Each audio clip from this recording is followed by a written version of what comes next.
Today I'll be talking about mixing.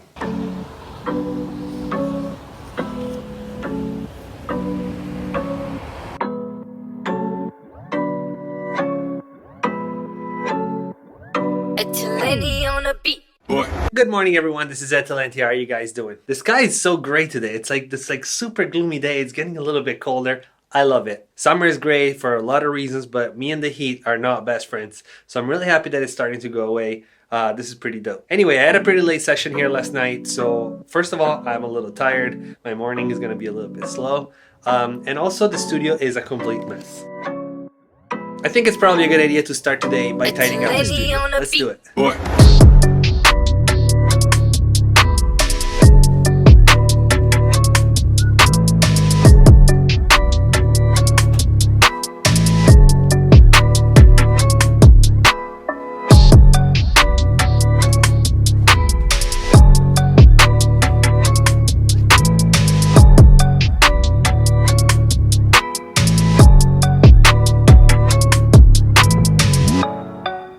Like I was saying at the beginning of the video, today I wanted to talk about mixing. I wanted to show you guys something, or I guess it's like a technique, so to speak, something that changed my beats overnight. When I discovered and learned how to do this properly, my beats just like the mixes got 10 times better in a matter of like minutes, literally. I'm pretty positive that most of you producers out there are gonna be able to relate to what I'm about to tell you. So you make your beat, you start mixing it, and you start learning about compressor, EQ, side chaining, parallel compression, like all these techniques. You start learning them, you start applying them, you get to the end of your beat, you mixed it, it sounds good. It's like the best beat you've ever made as far as mixing, you're so pumped. Now you pull up another producer's beat, you compare it to yours, and you're like, it sounds terrible. So you pull up YouTube and you start frantically looking for tutorials and you watch like a bunch of them, and then you stumble upon like live streams from more accomplished producers. Like you watch a live stream from Cash Money AP, you watch a live stream from Nick Mira from Internet Money. You look at the live stream and in 20-25 minutes they make a beat that sounds 10 times better and harder than yours. The drums are punchy, the 808 is like right where it needs to be, and they didn't do any mixing. They didn't spend an hour trying to apply effects on this stuff. They just made the beat. And you're like, what the f? That was definitely me for the longest time. Until at some point I stumbled across a video that wasn't even about hip hop that taught me gain staging. It wasn't even like a tutorial with like a DAW open or anything like that. It was just a guy talking.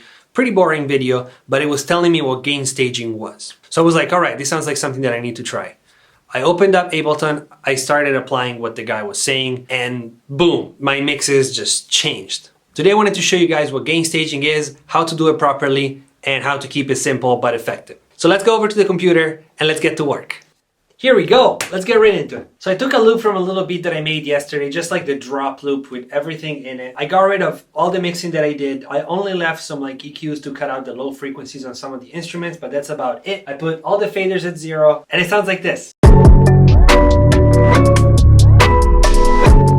It's a disaster. Everything is clipping. The master is like way up in the red. It's all full of like artifacts. It's a disaster. Let's fix it with gain staging. So what is gain staging? Gain staging is the process of managing the relative levels in each step of an audio signal flow to prevent introduction of noise and distortion.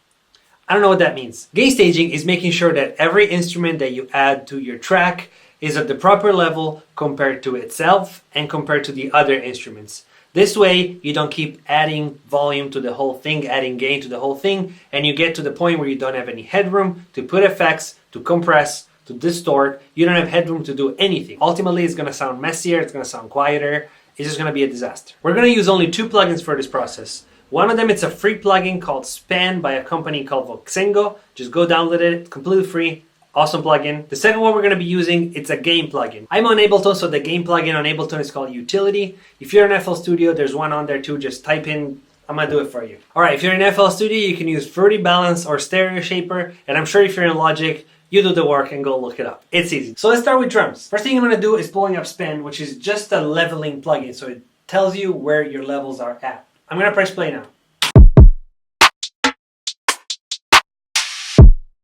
Now, as you can see on this bar right here, we were right at 0, even a little bit above. So what does that mean? 0 is like the maximum level that we can reach. If we go over, we generate noise in our signal, so the signal is clipping. which we don't want that. If you're right at 0, that means that you have no space, no headroom whatsoever to do anything to that sound. So how do we fix that? We're gonna get our gain plugin, in my case utility. We have our gain knob right here. So we're gonna press play again and we're gonna start pulling down the gain until our little leveling bar here is between -12 and -18. I like to keep everything at -18 because it gives me tons of headroom to do everything that I wanna do, and then I can always bring it up at the end. So let's do that.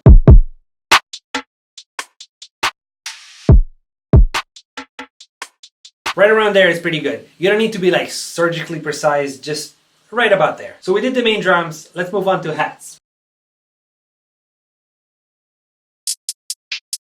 This is pretty good, but I'm still gonna pull it down a couple dBs. Right about there is good. Let's do bass. This one's super loud. Utility, and let's pull it down.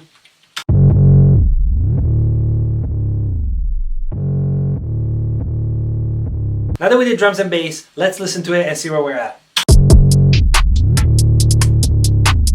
Much better than before already, and all we did was just lowering the volume. So as you can see, I didn't touch these faders at all. They're all at 0, which means that I can adjust the volume precisely, and I have a lot of headroom to do any adjustments that I need to do without anything clipping. So right now the bass is definitely a little bit too loud compared to the drums. You know it's too loud when the kick drum, it's kind of like submerged in the 808. Like when the kick drum comes in, you don't really hear it like punching, it just kind of becomes like this muddy thing. So now that we have to do like a small adjustment, we can use the fader because it's only going to be like 2 or 3 dB. So let's pull it down by like, let's say 3 dB. Let's see where we're at.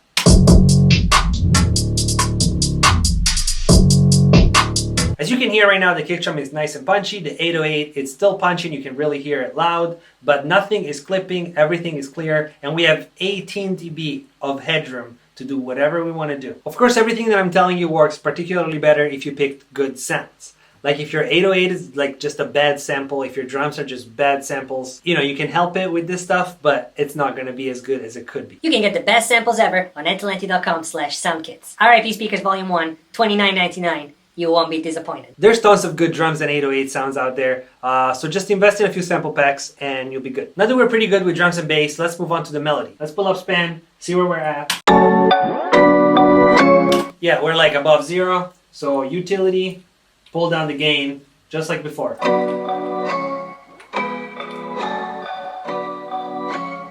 Right about there is good. So let's see where we're at.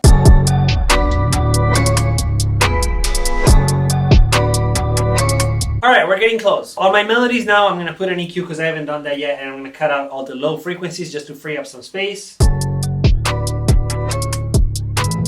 Also, the melody group is like way louder compared to drums and 808, so I'm going to pull that down.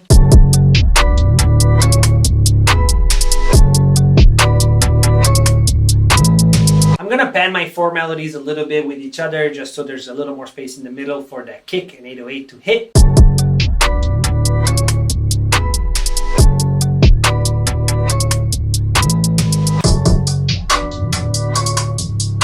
Now, just after doing the gain staging, we haven't done any compression, we haven't done anything, no mixing at all, just gain staging and levels. The beat is sounding pretty damn good. We have so much space right now to saturate all our instruments that we want to saturate. We have space to do whatever we want to do. And that's gain staging. I promise you that if you spend some time and learn this and apply it to your beats, not only the mixing process is going to get so much simpler, but the result is going to be like 1,000,000 times better.